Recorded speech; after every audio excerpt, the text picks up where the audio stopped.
Okay, one last video to end the semester here.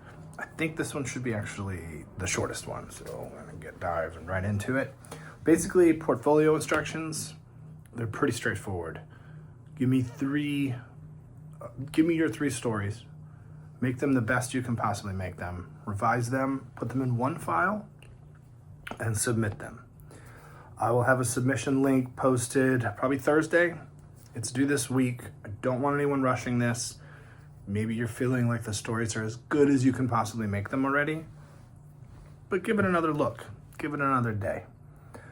Also, I suggest that as you do revisions, try not to do everything all at once. I like to do my revisions in stages, like revise for, continuity, revise for dialogue, revise for really any of the elements that I've commented on in your discussion feedback platforms. In particular, I feel like the revisions I did see, there was a lot of attention to what I think is like minutia, maybe adding a little detail here or there, a tiny little descriptive passage. Some of the stories are a little long and need to get to the point a lot faster. And I don't know if you're worried about cutting out whole passages of writing that you labored on. I like to have myself a little file, cutouts or edits or revision file, call it whatever you want it. Just take a look at the story. I mean, if I'm saying it should start way closer to the action, I'm not the only one who says that. So that's something you want to think about. Speaking of which, I did give you guys all these quizzes. Part of the reason for that is you sort of like low-key have notes on all these readings now. So I would just go back and reread what you wrote about on those quizzes and think about applying those to your stories. I think it would be great to reread some of the fiction too.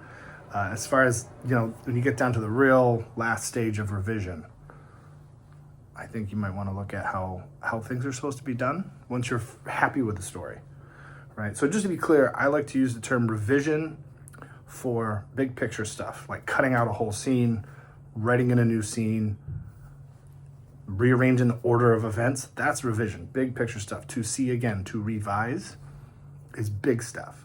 And then you want to go doing that first and then get into the nitty grits with making sure the dialogue is done right, that the commas are inside the quotation mark, that you're not capitalizing the word in a dialogue tag, like he said should not be capitalized.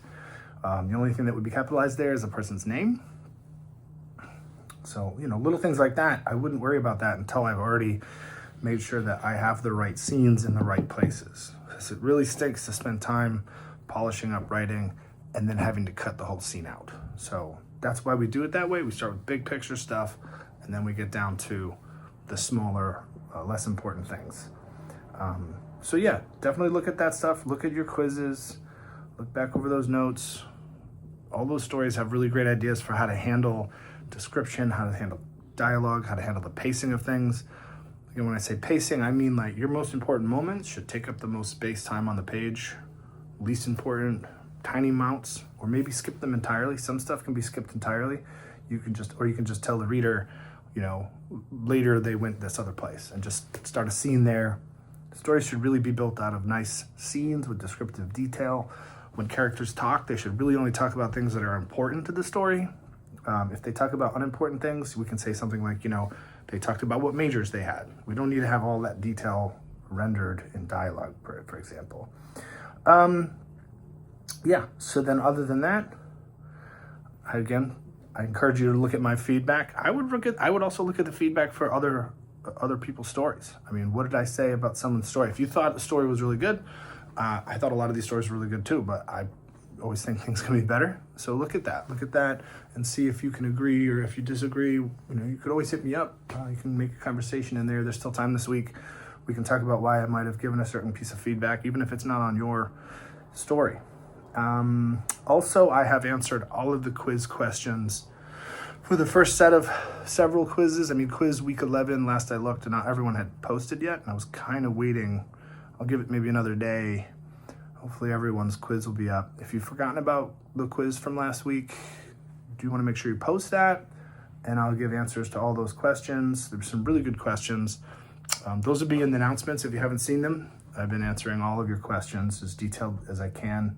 So definitely look at those and just keep revising. I would just stick with one story at a time, go through.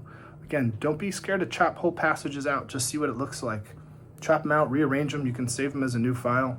See what it looks like in that way. I mean, that's the joy and the pain of writing, is it takes time to put it together, and sometimes you have to chop it apart. So again, you have to remember, readers aren't going to give you the grace of waiting for something interesting to happen. It's your job to make them want to read and find out what's going on. You know, I mean, start a story with a bunch of dead bodies in a room. You know, no one cares about walking down the street, right? Stuff like that. Let's get to the action, and then let it unfold from there.